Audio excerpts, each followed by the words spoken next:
ನಮಸ್ತೆ ಎಲ್ಲರಿಗೂ. ಇವತ್ತಿನ ವಿಡಿಯೋದಲ್ಲಿ ಎಲ್ಲ ಸರ್ಕಾರಿ ಅಧಿಕಾರಿಗಳು ಮತ್ತು ನೌಕರರಿಗೆ ಸಂಬಂಧಿಸಿದಂತಹ ಒಂದು ಮಹತ್ವದ ಅಧಿಸೂಚನೆ ಬಗ್ಗೆ ತಿಳಿದುಕೊಳ್ಳೋಣ. ಈ ವಿಡಿಯೋ ನಿಮಗೆ ಸ್ವಲ್ಪನಾದರೂ ಉಪಯೋಗ ಆಗಿದೆ ಅಂತ ಅನಿಸಿದರೆ ಪ್ಲೀಸ್ ನನ್ನ ಚಾನಲ್ನ ಸಬ್ಸ್ಕ್ರೈಬ್ ಮಾಡ್ಕೋತೀರಾ.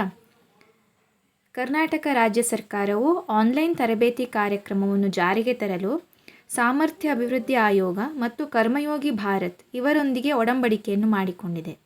ರಾಜ್ಯ ಸರ್ಕಾರದ ಎಲ್ಲ ಅಧಿಕಾರಿ ನೌಕರರನ್ನು ಐಗಾಟ್ ಕರ್ಮಯೋಗಿ ಭಾರತ್ ವೇದಿಕೆಯಲ್ಲಿ ಆನ್ಬೋರ್ಡ್ ಮಾಡಲಾಗಿದೆ. ಐಗಾಟ್ ಕರ್ಮಯೋಗಿ ವೆಬ್ಸೈಟ್ನಲ್ಲಿ ನೌಕರರಿಗೆ ಅನುಕೂಲವಾಗುವಂತೆ ಕನ್ನಡದಲ್ಲಿ ಈಗಾಗಲೇ 88 ತರಬೇತಿ ವಿಡಿಯೋಗಳನ್ನು ಅಪ್ಲೋಡ್ ಮಾಡಲಾಗಿದೆ. ಈ ಒಂದು ಸುತ್ತೋಲೆಯ ಪ್ರಕಾರ ಎಲ್ಲ ಸರ್ಕಾರಿ ಅಧಿಕಾರಿ ನೌಕರರು ಐಗಾಟ್ ಕರ್ಮಯೋಗಿ ವೇದಿಕೆಯಲ್ಲಿ ಕನಿಷ್ಠ 4 ಗಂಟೆಗಳ ಕಲಿಕೆಯನ್ನು ಪೂರ್ಣಗೊಳಿಸಬೇಕಾಗುತ್ತದೆ.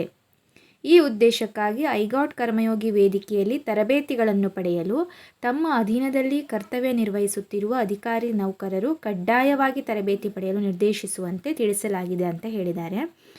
ಇಲ್ಲಿ ಯಾವ ರೀತಿಯಾಗಿ ನಾವು ವೆಬ್ಸೈಟ್ಗೆ ಹೋಗಿ ಈ ಒಂದು ತರಬೇತಿಯನ್ನು ಪೂರ್ಣಗೊಳಿಸ್ಕೋಬಹುದು ಅಂತ ಸಂಪೂರ್ಣ ಮಾಹಿತಿಯನ್ನು ಈ ವಿಡಿಯೋದಲ್ಲಿ ಹಂಚ್ಕೊಳ್ಳೋಕ್ಕೆ ಇಷ್ಟಪಡ್ತೀನಿ.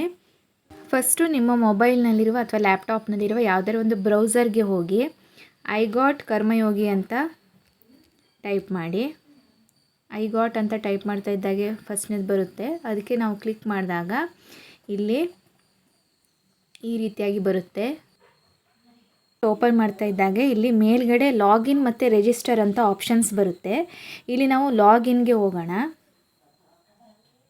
ಇಲ್ಲಿ login with password, login with OTP ಅಂತ ಬರುತ್ತೆ. ನಾವಿಲ್ಲಿ ಲಾಗಿನ್ ವಿತ್ OTPಗೆ ಕ್ಲಿಕ್ ಮಾಡೋಣ.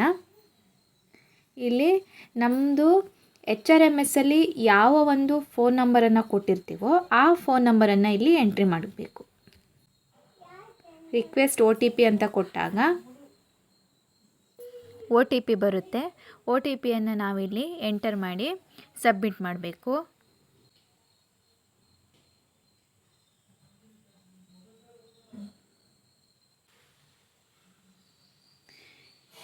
ಎಡಗಡೆ ಎಕ್ಸ್ಪ್ಲೋರ್ ಕಂಟೆಂಟ್ ಅಂತ ಇದೆ, ಅಲ್ಲಿ ಹೋಗಿ ಎಕ್ಸ್ಪ್ಲೋರ್ ಕಂಟೆಂಟ್ಗೆ ಪ್ರೆಸ್ ಮಾಡಬೇಕು. ಇಲ್ಲಿ ನೋಡಿ 7327 ಕಂಟೆಂಟ್ಗಳಿವೆ.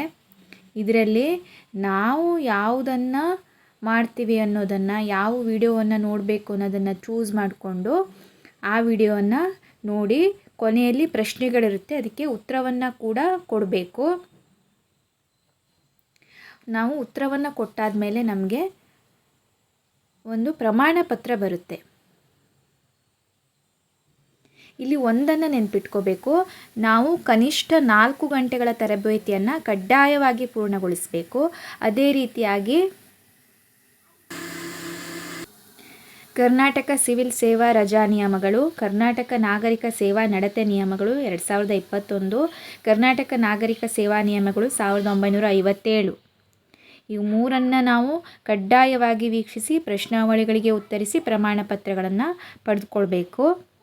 ಸರಿ, 7327 ಕಂಟೆಂಟ್ಗಳಿವೆ. ಇದರಲ್ಲಿ 4 ತಾಸುಗಳ ಒಂದು ತರಬೇತಿಯನ್ನು ನಾವು ಕಡ್ಡಾಯವಾಗಿ ಪಡೆದುಕೊಳ್ಳಲೇಬೇಕಾಗಿದೆ.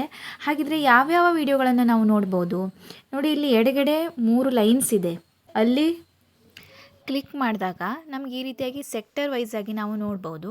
ಅಲ್ಲಿ ಲ್ಯಾಂಗ್ವೇಜಸ್ ಇರುವಲ್ಲಿ ನಾವು ಕನ್ನಡವನ್ನು ಟೈಪ್ ಮಾಡಬೇಕು. ಕನ್ನಡದಲ್ಲಿ ಟೋಟಲ್ 91 ವಿಡಿಯೋಸ್ ಇದೆ ಅಂತ ತೋರಿಸ್ತಾ ಇದೆ. ಕನ್ನಡ ಅಂತ ಕೊಟ್ಟ ಕೂಡಲೇ ಇಲ್ಲಿ ರಿಲೇಟೆಡ್ಡು 91 ವಿಡಿಯೋಸ್ಗಳು ನಮಗೆ ಸಿಗುತ್ತೆ.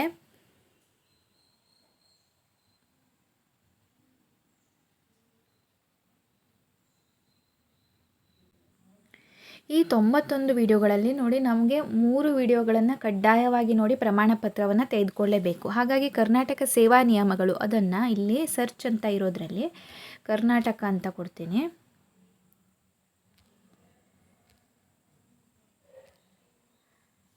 ನೋಡಿ ಇಲ್ಲಿ ಕರ್ನಾಟಕ ಸರ್ಚ್ ಅಂತ ಕೊಡ್ತಾ ಇದ್ದಾಗೆ ಕರ್ನಾಟಕ ಸಿವಿಲ್ ಸೇವಾ ರಜಾ ನಿಯಮಗಳು, ಕರ್ನಾಟಕ ಸಿವಿಲ್ ಸರ್ವಿಸ್ ಬಡ್ತಿ ನಿಯಮಗಳು ಈ ರೀತಿಯಾಗಿ ಬರ್ತಾ ಹೋಗುತ್ತೆ. ಇದರಲ್ಲಿ ನಾವು ವಿಡಿಯೋಗಳನ್ನು ನೋಡಿ ಕೊನೆಯಲ್ಲಿ ಪ್ರಶ್ನೆಯನ್ನು ಬರುತ್ತೆ, ಅದಕ್ಕೆ ಉತ್ತರವನ್ನು ನೀಡಿ ಪ್ರಮಾಣ ಪತ್ರವನ್ನು ಪಡೆದುಕೊಳ್ಬಹುದು.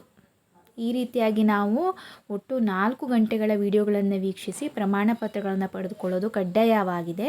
ಇದನ್ನು ನಾವು ಏಪ್ರಿಲ್ 8ರ ಒಳಗಡೆ ಮುಗಿಸ್ಕೋಬೇಕು.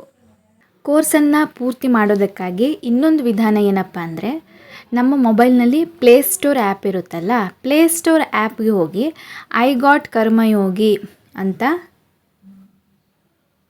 ಈ ರೀತಿಯಾಗಿ ಐ ಗಾಟ್ ಕರ್ಮಯೋಗಿ ಅಂತ ಟೈಪ್ ಮಾಡಿದಾಗ ನಮಗೆ ಈ ರೀತಿ ಸಿಂಬಾಲ್ ಇರುವಂತಹ ಆ್ಯಪ್ ಬರುತ್ತೆ. ಇದನ್ನು ಇನ್ಸ್ಟಾಲ್ ಮಾಡ್ಕೋಬೇಕು. ಆ್ಯಪ್ ಇನ್ಸ್ಟಾಲ್ ಆದಮೇಲೆ ಈ ರೀತಿ ಇರುತ್ತೆ ನೋಡಿ, ಸಿಂಬಾಲು ಕರ್ಮಯೋಗಿ ಭಾರತ್ ಅಂತ ಬರುತ್ತೆ. ಇನ್ಸ್ಟಾಲ್ ಆದಮೇಲೆ ಇಲ್ಲಿ ಸೈನ್ ಇನ್ ಅಂತ ಕೊಡಬೇಕು. ನಮಗೆ ಅಲ್ಲಿ ಕ್ರೋಮಲ್ಲಿ ಬ್ರೌಸರಲ್ಲಿ ಯಾವ ರೀತಿಯಾಗಿ login with password, login with OTP ಅಂತ ಬರ್ತಿತ್ತೋ ಅದೇ ರೀತಿಯಾಗಿ ಇಲ್ಲೂ ಕೂಡ login with password, login with OTP ಅಂತ ಬರುತ್ತೆ. ನಾವು ಲಾಗಿನ್ ವಿತ್ OTPಗೆ ಕೊಡೋಣ. ಸೇಮ್ ಅಲ್ಲಿರೋ ಥರನೇ HRMSಲ್ಲಿ ಯಾವ ಫೋನ್ ನಂಬರ್ ಕೊಟ್ಟಿದ್ವೋ ಆ ಫೋನ್ ನಂಬರನ್ನು ಇಲ್ಲಿ ಟೈಪ್ ಮಾಡಿ ರಿಕ್ವೆಸ್ಟ್ OTP ಬಟನ್ಗೆ ನಾವು ಕ್ಲಿಕ್ ಮಾಡಬೇಕು. ಆಗ ನಮಗೆ OTP ಬರುತ್ತೆ. ಈ ರೀತಿಯಾಗಿ OTP ಸಬ್ಮಿಟ್ ಆದಮೇಲೆ ಇಲ್ಲಿ ನಮ್ಮ ಹೆಸರು, ನಮ್ಮ KGID ನಂಬರು ಎಲ್ಲದು ಬಂದುಬಿಡುತ್ತೆ. ಈ ರೀತಿಯಾಗಿ ನಾವು ಆ್ಯಪ್ ಮೂಲಕನೂ ಕೂಡ ಕೋರ್ಸನ್ನು ಕಂಪ್ಲೀಟ್ ಮಾಡ್ಕೋಬೋದು.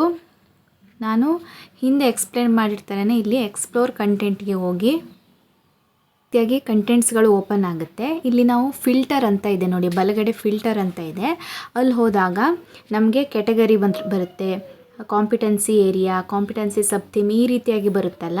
ಇಲ್ಲಿ ಎಡಗಡೆ ಲ್ಯಾಂಗ್ವೇಜಸ್ ಅಂತ ಇದೆ, ಅದನ್ನು ಕ್ಲಿಕ್ ಮಾಡಿದಾಗ ಇಲ್ಲಿ ಲ್ಯಾಂಗ್ವೇಜಸ್ ಬರುತ್ತೆ. ನಾವು ಕನ್ನಡವನ್ನು ಕ್ಲಿಕ್ ಮಾಡಿ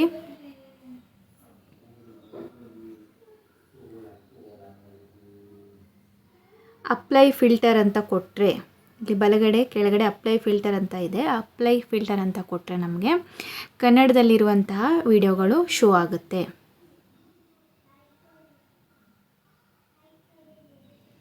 ಈ ರೀತಿಯಾಗಿ ನಾವು ಆ್ಯಪ್ ಬಳಸ್ಕೊಳ್ಳೋದರ ಮುಖಾಂತರನೂ ಕೂಡ ನಮ್ಮ ಕೋರ್ಸ್ಗಳನ್ನು ಪೂರ್ತಿ ಮಾಡ್ಕೋಬೋದು. ನೆನಪಿರಲಿ, ಇದು ಏಪ್ರಿಲ್ 8ರ ಒಳಗಡೆ ಇವೆಲ್ಲ ಕೋರ್ಸ್ಗಳನ್ನು ಕಂಪ್ಲೀಟ್ ಮಾಡಿ ಮುಗಿಸ್ಕೋಬೇಕು.